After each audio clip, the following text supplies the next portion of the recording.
Dapat mga kapatid, meron tayong pag-ibig. Unang-una siyempre sa Diyos.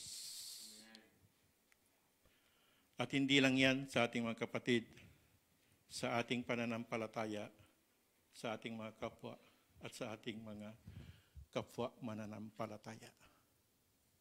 Napakahalaga po, mga kapatid, ang pag-ibig na nasa atin, sapagkat iyan po ang kauna-unahan na ibinigay sa atin ng ating Panginoon kung paano tayo inibig noon na tayo ay makasalanan. Pinagkaloob niyan para sa atin. So dapat tayo mga mananampalataya, kailangan ipakita natin yan. At makikita sa ating mga buhay kung meron nga tayong pag-ibig.